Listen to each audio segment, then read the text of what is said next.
Hey guys, I want you to watch a video with me. Even though it might look creepy, the aim of this video is to tell you how it was made. So let's watch it together. You can see the original video here, and these are still images and they are emulating what this original video was making. So are you still interested in knowing how it works? Keep watching to find out.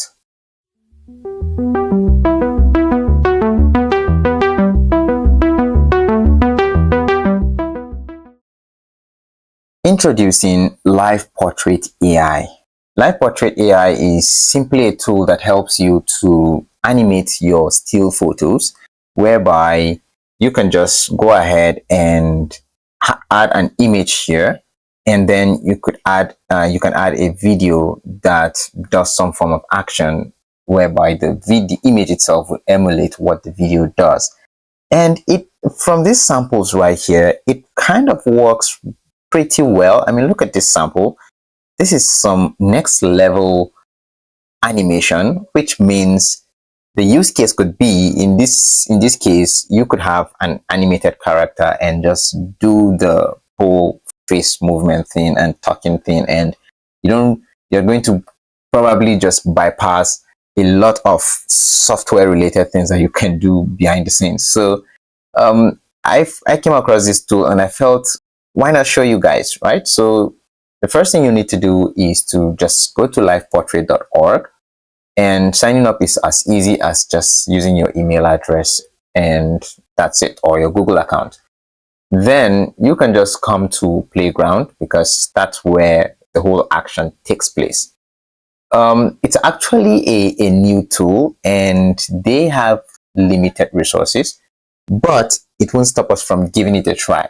So we are required to add an image and the video. So the image could just be any popular image like the Mona Lisa painting, and the video could be that of ourselves doing some crazy stuff with our faces. So I went ahead to get some videos, a video and an image. So I have the picture of George Clooney, which if you don't know George Clooney, please just Google his name. And then this is from a video of mine. If you haven't watched it, AI software engineer. It's on Devin AI actually. So I'm just gonna try making George Clooney speak like me and see if that tool would work with our own use case. So I'm just gonna drag George Clooney's image here and paste it here. I'm gonna just drop it here. Yep. So for the video, we're gonna do the same. Drag the video and paste it here, and drop it here, paste it here. Which one makes more sense? I don't know.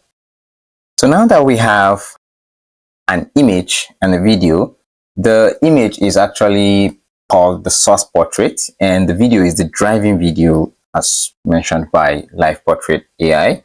Now, this video itself has an audio. The world's first AI software engineer.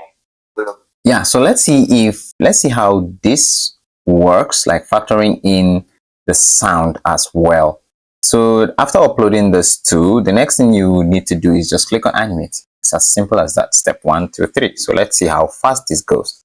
Are you ready? 3, 2, 1, boom. So this part shows you the progress of like the completion rate for the animation, and surprisingly it's actually really fast. It just did this in 10 seconds for a 40-second video. Well, I think it's fast since it's for demo. All right, so now that it's done, let's go ahead and play to see the results. It looks really scary when you see the demos. So let's see how this plays out. So I'm just gonna start this and boom, let's see. All right, so the world's first AI software engineer, developed by Cognition Corporation. Devin AI is a tool that encompasses Now, notice something with the eyes. This is the original image, but there was a part that George Clooney actually opened his eyes. Look at this. Like, George Clooney just opened his eye so wide to match what I did here. This is mind-blowing. Whether you like it or not, I don't know. I'm impressed. You can choose not to be impressed, but this is really, really great to see. And the use case for this would be if you have an animated character just probably created using an AI image generator, you could input this here and have your own face doing the talking, and you upload the image and it matches the voice. And wow, this is nice. This is nice. I don't know what you think about it. I would like to know in the comment section and how you see yourself using such a tool. So that's been it. Thank you for watching, and I will see you in the next one. Goodbye.